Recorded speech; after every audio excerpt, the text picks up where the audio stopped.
बिस्मिल्लाहिर्रहमानिर्रहीम। आज का टॉपिक है डिजीज़ कंट्रोल।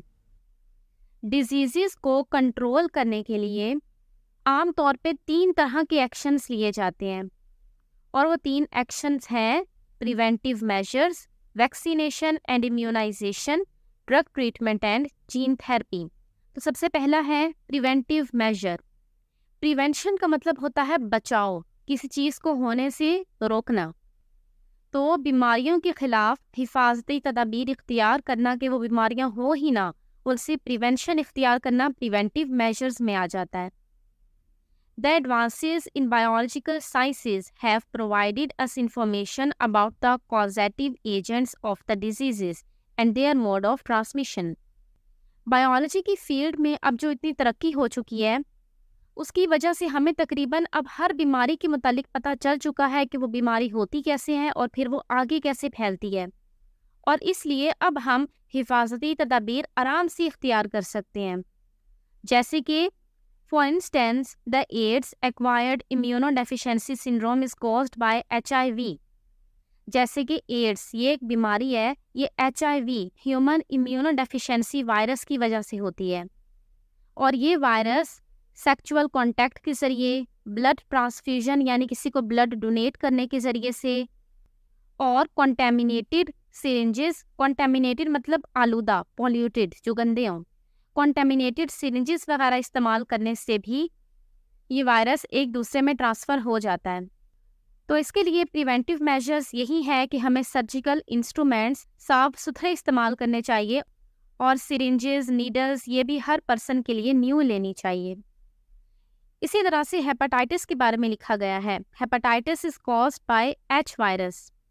हेपेटाइटिस की बीमारी जिसके अंदर लिवर की इन्फ्लेमेशन हो जाती है, वो फूल जाता है, मोटा हो जाता है, सूज जाता है, इसका वायरस भी कॉन्टेमिनेटेड सिरिंजेस इस्तेमाल करने से और ब्लड ट्रांसफ्यूजन से फैलता है। तो इसके लिए भी प्रिवेंटिव मेजर यही है कि जिसको हेपेटाइटिस की बीमारी हो वो किसी को ब्लड डोनेट ना करें, और सर्जिकल इंस्ट्रूमेंट्स भी हमेशा साफ सुथरी इस्तेमाल करनी चाहिए।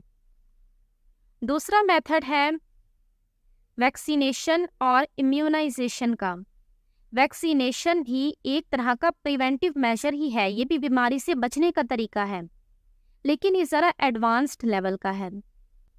इसके अंदर बीमारियों से बचने के लिए वैक्सीन इस्तेमाल की जाती है।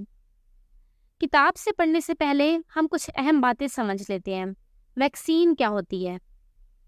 वैक्सीन किसी भी बीमारी के वीक या डेड जरासीम होते हैं। बीमारियां किसी को भी वीक या डेड जरासीम से नहीं लगती होती, बीमारियां हमेशा जिंदा एक्टिव जरासीम से लगती होती हैं। तो अब इसके पीछे क्या लॉजिक है? वैक्सीन के अंदर बीमारियों के वीक या डेड जरासीम क्यों होते हैं? ये होते हैं इम्यूनिटी डेवलप करने के लिए। इम्यूनिटी क्या होती है? Ability of our body to fight against diseases is called immunity. Immunity हम बॉडी की सलाहियत को कहते हैं, उसकी हिम्मत को कहते हैं बीमारियों के खिलाफ लड़ने की। अगर किसी की इम्यूनिटी स्ट्रॉन्ग है तो उसको जल्दी बीमारी नहीं लगती होती, और अगर किसी की इम्यूनिटी वीक है तो वो ज़्यादा बीमार होता है। अब इसको अच्छे तरीके से समझें। जब भी कोई नया जरासीम बॉडी के अंदर एंटर होता है जो पहले कभी एंटर नहीं हुआ था, तो बॉडी उसके खिलाफ इम्यूनिटी डेवलप करती है। क्या करेगी वो बॉडी? सबसे पहले तो वो रिकॉग्नाइज करेगी उस जरासीम को, वो पहचानेगी कि ये उसकी बॉडी का हिस्सा नहीं है, ये कहीं बाहर से पार्टिकल एंटर हुआ है, तो ज़रूर ये कोई दुश्मन ही होगा। फिर उसके बाद बॉडी एंटीबॉडीज़ प्रोड्यूस करेगी जो जरासीम को किल करते हैं। लेकिन इन सारी चीज़ों में टाइम लगता होता है। जब कोई नया जरासीम जो पहले कभी बॉडी में एंटर नहीं हुआ, जब वो बॉडी में एंटर होता है तो बॉडी उसको पहचानने में भी टाइम लगाती है, और एंटीबॉडीज़ डेवलप करने में भी टाइम लगता है, और तब तक वो जरासीम बीमारी कॉज कर चुका होता है। तो अब देखिए वैक्सीन कैसे काम करती है। वैक्सीन के अंदर वीक या डेड जरासीम होते हैं जो बीमारी नहीं कॉज कर सकते। अब जब वो बॉडी के अंदर एंटर होंगे तो बॉडी काम तो उस पर भी करेगी, वो पहचानेगी कि ये कोई बाहर से पार्टिकल एंटर हुआ है, ये दुश्मन है, और वो उसके खिलाफ एंटीबॉडीज़ बनाएगी और उसको किल करेगी। तो भले बॉडी जितना भी टाइम ले ये सारा कुछ करने में, वो जरासीम तो डेड है या वीक है, तो वो बीमारी तो कॉज नहीं करेगा, तो इस तरह से बॉडी आराम से इम्यूनिटी डेवलप कर लेगी और बीमारी भी नहीं लगेगी। तो देखिए, वैक्सीन से फ़ायदा ये हुआ कि बॉडी के अंदर उस बीमारी के खिलाफ इम्यूनिटी भी डेवलप हो गई और बीमारी भी नहीं हुई।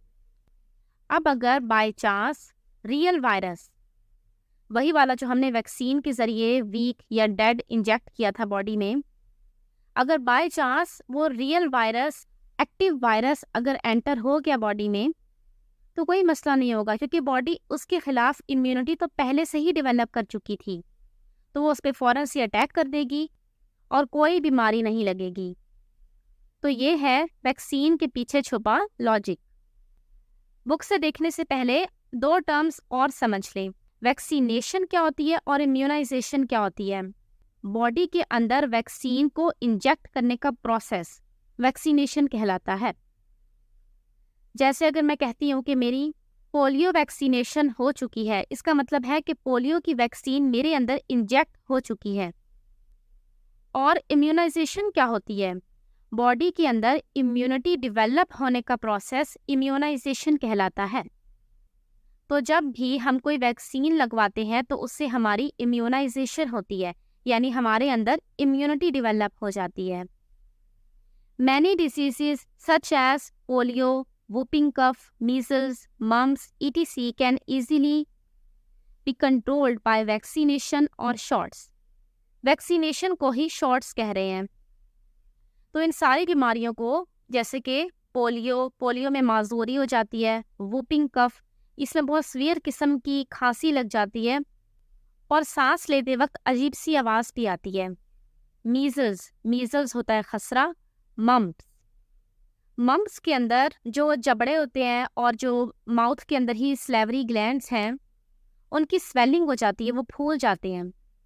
तो उसकी वजह से ये थोड़ी और गला, ये सारा हिस्सा मोटा हो जाता है। तो इन सारी बीमारियों के खिलाफ अब वैक्सीन्स मौजूद हैं। Edward Jenner first developed the technique of vaccination in 1796। Vaccination की टेक्निक सबसे पहले 1796 में एडवर्ड जेनर ने डेवलप की थी। कैसे की थी उसने, इसको समझ लेते हैं। उसने कैसे की थी, इसकी स्टोरी बहुत अमेजिंग है। 1796 जब एडवर्ड जेनर ने वैक्सीन डेवलप की थी, उस ज़माने में एक बीमारी जिसको कहते थे स्मॉल पॉक्स, वो बहुत कॉमन थी। स्मॉल पॉक्स में होता ये था कि आप समझ लें दाने निकल आते थे स्किन पे मोटे मोटे से, और उनके अंदर पस भी भरा होता था, यानी पीप भरी होती थी। और ये बीमारी बहुत सीवियर किस्म की थी, इससे लोग मर भी जाते थे। अब एक मिल्क मेड थी, यानी एक औरत थी, अपनी गाय का दूध निकालती थी। उसकी गाय को बीमारी थी काउ पॉक्स। ये काउ पॉक्स वैसे तो काउस को होती है, लेकिन ह्यूमंस को भी हो जाती है, और इसके अंदर भी ये दाने निकल आते हैं स्किन के ऊपर, और उनके अंदर भी पीप भरी होती है, लेकिन ये स्मॉल पॉक्स जैसी शदीद नहीं होती। तो अब उस औरत की जो गाय थी उसको ये बीमारी थी, तो गाय की वजह से ये बीमारी उसको भी लग गई। लेकिन मैंने बताया ना कि ये बीमारी इतनी शदीद नहीं है, तो ठीक हो गई वो औरत बाद में। अच्छा, स्मॉल पॉक्स की बीमारी जिस वायरस से होती है वो, और काउ पॉक्स की बीमारी जिस वायरस से होती है, ये दोनों वायरसेस एक ही क्लास से ताल्लुक़ रखते हैं। वैसे दोनों वायरसेस हैं अलग अलग, लेकिन इनकी क्लास सेम है। तो इस वजह से बॉडी इस चीज़ में कंफ्यूज हो जाती है कि ये स्मॉल पॉक्स का वायरस है या काउ पॉक्स का वायरस है। तो अब वो औरत जिसको पहले काउ पॉक्स की बीमारी हो चुकी थी, उसकी बॉडी के अंदर काउ पॉक्स के अगेंस्ट इम्यूनिटी भी डेवलप हो चुकी थी, और उस ज़माने में स्मॉल पॉक्स की बीमारी बहुत कॉमन थी, हर दूसरे बंदे को हो जाती थी, लेकिन उस औरत को नहीं हुई। वो इसलिए क्योंकि उसकी बॉडी के अंदर इम्यूनिटी डेवलप हो चुकी थी। उसकी बॉडी के अंदर असल में तो काउ पॉक्स के अगेंस्ट इम्यूनिटी डेवलप हो चुकी थी, लेकिन मैंने बताया ना कि दोनों के वायरसेस एक ही क्लास से ताल्लुक़ रखते हैं, इसलिए बॉडी कंफ्यूज हो जाती है कि ये कौन सा वायरस है। तो जब स्मॉल पॉक्स का वायरस उस औरत के अंदर एंटर हुआ होगा तो बॉडी ने फ़ौरन से उस पर भी अटैक कर दिया होगा, तो इसलिए उस औरत को स्मॉल पॉक्स की बीमारी नहीं हुई। तो एडवर्ड जेनर ने इस तरह से पता लगाया कि बीमारी होने से पहले हम उसके खिलाफ इम्यूनिटी भी डेवलप कर सकते हैं। जैसे उस औरत के अंदर खुद ब खुद ही हो गई थी। तो एडवर्ड जेनर ने फिर उसके बाद एक तजुर्बा भी किया। उसने एक लड़के के अंदर काउ पॉक्स का वायरस एंटर कराया। जिसको काउ पॉक्स की बीमारी थी, उससे उसने पज लेके उस बॉय के अंदर एंटर किया, तो उस बॉय को काउ पॉक्स की बीमारी हो गई। लेकिन ये बीमारी इतनी शदीद नहीं होती, वो बॉय ठीक हो गया। और बाद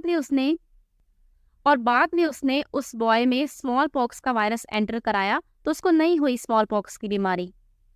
तो इससे ये बात सही साबित हो गई कि वो बॉडी वाकई ही इम्यून हो चुकी है, उसके अंदर इम्यूनिटी डेवलप हो चुकी है स्मॉल पॉक्स के अगेंस्ट। तो ये जो हम कहते हैं ना कि एडवर्ड जेनर ने 1796 में पहली वैक्सीन डेवलप की, तो वो वैक्सीन यही थी। एक्टिव जरासीम जो उसने काउ पॉक्स के उस बॉय के अंदर एंटर किए, उनको ही वैक्सीन कहा जा रहा है, क्योंकि उसकी वजह से उस बॉय के अंदर इम्यूनिटी डेवलप हो गई थी। ये जो लफ्ज़ है वैक्सीन, ये लैटिन वर्ड वैका से निकला है। वैका का मतलब होता है cow. Since then, inoculation or vaccination is carried out to make the people immune from viral or bacterial epidemics or from some diseases. The individuals are vaccinated in their early life to make them immune to those diseases. Inoculation भी vaccination को ही कह रहे हैं। Inoculation यानी body के अंदर vaccine को inject करना। एपिडेमिक्स यानी जब भी कोई वबा फैल जाती है, तो उस वक्त हम इम्यूनिटीज डेवलप कर सकते हैं वैक्सीनेशन के ज़रिए, ताकि वो वबा ना लगे। या फिर कुछ बीमारियां तो ऐसी हैं कि उनके खिलाफ बचपन में ही इम्यूनिटी डेवलप कर दी जाती है, ताकि ज़िंदगी भर वो बीमारी कभी ना लग सके, जैसे कि पोलियो।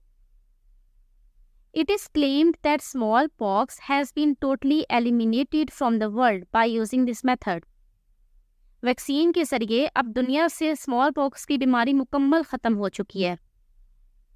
तो अब साइंसदान मुसलसल कोशिशें कर रहे हैं कि वो और बीमारियों के ख़िलाफ़ भी वैक्सीन्स बनाते रहें, यहाँ तक कि एड्स के ख़िलाफ़ वैक्सीन, उसके भी एक्सपेरिमेंट्स होते रहते हैं।